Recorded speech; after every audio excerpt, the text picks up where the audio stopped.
May 11th, 1979. Brooklyn. A 28-year-old man walks into the back room behind a bar in Flatlands, the same room he has walked into hundreds of times, for the same meeting the crew holds every week. These are his people. One of them recruited him off a gas station forecourt when he was a teenager. Two of them he introduced to this life himself because they were his friends first. He sits down at the table.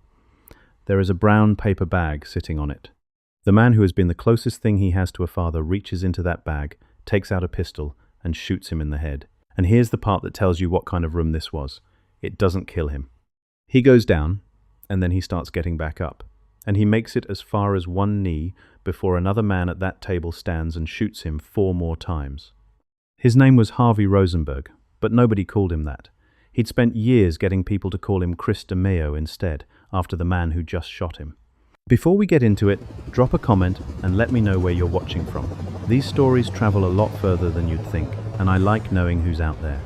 Now, if you know the DeMeo crew at all, you know them for the thing they're famous for, and I want to be straight with you about how I'm going to handle that. This crew is suspected of somewhere between 75 and 200 murders. They developed a method of making bodies disappear that has been described in detail in books, in court transcripts, and in about 1,000 videos, and it is genuinely among the most disturbing material in American criminal history. I'm not going to walk you through it, not because it isn't documented, it is exhaustively, but because reciting the mechanics of it has become its own little industry, and it consistently crowds out the actual story, so you'll get what these men did and what it meant and what it cost. You won't get a step-by-step, because the real story here isn't a procedure. It's a much older and sadder one. Chris Rosenberg spent his entire adult life trying to become something the rules of the organization said he could never be. He wasn't Italian. Under Mafia rules, that meant he could never be made, no matter what he earned, no matter what he did, no matter who vouched for him. And by every account, he genuinely believed that if he produced enough money and demonstrated enough willingness to do the ugliest work, they would eventually make an exception for him. They never would have. And the reason he ended up dead on the floor of that clubhouse is directly connected to the fact that he was never really let in. When the organization needed somebody to hand over to settle a debt, they reached for the one man at that table who had never officially been one of them. He changed his name to belong to them. They gave him away. Starting Canarsie, because Canarsie explains almost everything about him. Harvey Rosenberg was born October 6, 1950, and grew up in Canarsie, Brooklyn, on a block that was overwhelmingly Italian-American. He went to Samuel J. Tilden High School in East Flatbush. And somewhere very early on he arrived at the conclusion that the life he wanted was the one the older guys on his block seemed to be living. He reportedly disliked his own last name. Rosenberg marked him as Jewish, and Jewish meant outsider in the specific world he wanted into, so he encouraged people to call him Chris DeMeo. Think about the weight of that. A young man in a neighborhood where he doesn't fit the profile, deciding the solution is to shed the name his family gave him and take the name of the man he wants to be adopted by. He started dealing marijuana at 13. His first arrest came in 1970 for car theft, which got knocked down to a misdemeanor and probation. He picked up another arrest in 71 for hashish, and one in 72 involving an attempted theft of a snowplow, and both of those were dismissed. This is not a criminal mastermind. This is a neighborhood kid with a talent for hustling and a complete absence of anyone steering him elsewhere. The turn came in 1966 at a Canarsie gas station, where he met Roy DeMeo. DeMeo at that point was building something. He recruited Rosenberg to steal cars, which DeMeo could move through connections he had in local junkyards. And Rosenberg was good at it. Good enough that he eventually opened his own shop, a body shop with the almost funny name Carphobia Repairs, which became a clearinghouse for stolen vehicles. But the detail that matters most from those early years is a social one. Rosenberg was the first member of that crew to be invited into DeMeo's actual life. Family barbecues, get-togethers at the house. Not just an earner, a fixture. By 1972, he had his own friends stealing cars for him, and two of those friends were Joseph Tester and Anthony Center, a pair who would become known as the Gemini twins. Rosenberg introduced them to Roy DeMeo. They were both fully Italian. Hold on to that, because it comes back at the end of this in the ugliest possible way. The two men Rosenberg brought into this world could be made. He couldn't. And it was Anthony Center who fired the last 4 shots. By 1974, Rosenberg was 23. and moving cocaine and quaaludes with DeMeo's backing, sourced through a pharmacist connection. And through that pharmacist, the crew met a 22-year-old named Andre Katz. Katz bought a stolen car from them, got arrested over it, and blamed Rosenberg. Things escalated the way they escalate in that world. Katz was pulled from his vehicle and badly beaten, and ended up in the hospital. His brother later testified in court that Andre identified the two men who did it as Tester and Center, and that from his hospital bed, Andre swore he was going to get even. He did, or somebody did. On November 13th, 1974, Chris Rosenberg opened his garage door in the morning, and someone opened fire on him with an automatic rifle. 3 rounds hit him. 1 in the lower jaw, 1 in the right arm, and a third that was headed for his chest and glanced off instead. He survived, which by any reasonable accounting he should not have. But the bullet that hit his jaw disfigured him permanently. He had reconstructive surgery and afterward grew a beard, and he kept that beard for the rest of his life to cover what was underneath it. I want you to sit with that, because it's the hinge of his whole personality. A young man obsessed with being accepted, who dressed well and cared enormously about how he presented himself, now carrying a ruined face he had to hide.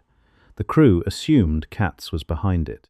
What happened to Andre Katz in June of 1975 is the first killing this crew is known to have committed, and it established the pattern that everything afterward followed. I'll leave it there. What matters for our purposes is what one witness said about the aftermath. Dominic Montiglio, the nephew of DeMeo's superior in the Gambino family, later became a government witness and testified that Rosenberg told him about it soon after. Montiglio also described the tempo the crew eventually reached, saying that if they didn't kill at least 3 people in a week, they'd get depressed. That's not a figure of speech about how violent they were. That's a description of men who had reorganized their entire emotional lives around the act. And Rosenberg had a specific role in it. Every crew member who later cooperated with the government agreed on this. There was a division of labor inside that room, and Rosenberg's part in it was fixed. He did it, according to those witnesses, stripped down to his underwear so he wouldn't ruin the expensive clothes he liked to wear. That detail has been repeated 1,000 times for shock value. I'd point you at something else in it. This is a man who cared so much about his suits that he took them off before doing the worst thing a person can do, and then put them back on afterward and went out into the world looking sharp. The vanity and the horror running in parallel in the same person on the same evening. By the late 1970s, it had bought him a life that looked, from the outside, like success. He lived in a nice neighborhood. He owned a pizzeria and the body shop. He was training for a pilot's license. He was importing marijuana out of Colombia and dealing serious weight in cocaine, and he was Roy DeMeo's second in command. And then, in 1979, he made a deal in Florida that ended everything. Here's how that fell apart, because the mechanics matter. Rosenberg went down to Florida to set up a cocaine purchase. His contact was Charles Padnick, a man who owed money to DeMeo as a loan shark customer and had gotten into the drug business specifically to dig his way out of that debt. Padnick knew a Cuban man named William Serrano, and Serrano in turn had connections to 2 Cuban drug merchants known in the record only by nicknames. Serrano was told a group of Italians wanted a large quantity of cocaine. Rosenberg met him and introduced himself, as he often did in business, as Chris DeMeo. Crucially, Rosenberg was never told where the drugs were actually coming from. 4 people flew up to New York to complete the transaction: Padnick, Serrano, and the cousin and the girlfriend of the man supplying the product. Within hours of landing, all 4 were killed and disposed of by Rosenberg and the crew. He didn't buy the cocaine. He took it. That same night, Rosenberg checked into a hospital with gunshot wounds to his hand and the side of his head, which tells you the 4 of them did not go quietly. Then the arithmetic started. When the supplier didn't get the confirmation call he was expecting from his own cousin and girlfriend, he reached out to Charles Padnick's son, Jamie. Jamie Padnick flew to New York looking for his father. He was killed too. And now the Cubans had a problem to solve, and exactly 2 pieces of information to solve it with: a city and a name: Chris DeMeo. That name is what killed him. If he had used Rosenberg, the trail would have led to a Jewish drug dealer from Canarsie, with no organizational protection and no reason for the Gambino family to be involved at all. Because he had spent years insisting on calling himself DeMeo, the trail led directly to Roy DeMeo, and through Roy DeMeo to the Gambino crime family. And suddenly, this was not a drug rip. It was a matter between a New York crime family and a Cuban cocaine operation. The message came back through intermediaries and it was simple. Kill Chris Rosenberg, and this ends. And it has to be in the newspapers, because otherwise we won't believe it happened. Roy DeMeo stalled. For weeks, the man who had built the most prolific killing crew in the modern history of American organized crime could not bring himself to do it, and every witness account of this period says the same thing about why. He thought of Rosenberg as a son, and the stalling had a body count of its own. During those weeks, DeMeo was strung out on the possibility of Cuban retaliation, watching for assassins. He saw a young man parked outside his house and decided that was the hit team. It wasn't. It was Dominic Rigucci, 19 years old, working his way through college, selling vacuum cleaners door to door. DeMeo chased him by car and killed him. That deserves its own moment, because Dominic Rigucci is the person in this entire story with the least reason to be in it. He was a teenager, doing an honest, dull, exhausting job, knocking on doors in a neighborhood, and he died because a paranoid man with a gun mistook him for something he wasn't. His family got nothing out of any of this. No trial that centered him, no headline that made him the story. He was collateral in someone else's stalling. After Rigucci, DeMeo's superior in the Gambino family told him to stop delaying and get it done before anyone else got killed by accident. Rosenberg, through all of this, was reportedly never told. Nobody sat him down and explained that a cartel had demanded his life and his own family had agreed to provide it. He had no idea. He kept going to the meetings. So on the night of May 11th, 1979, he walked into the clubhouse and sat down at the table with the paper bag on it. After he was dead, they did something they almost never did. They didn't make him disappear. His body was put into his own car, and the car was left parked near the Gateway National Recreation Area.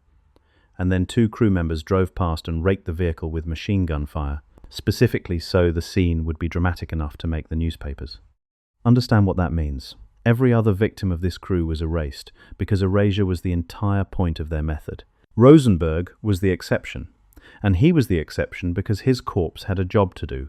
It had to be visible. It had to be reported. It was a receipt. The man who spent his life trying to be recognized by that organization was finally made useful to it as proof of purchase. Nobody was charged with his murder at the time.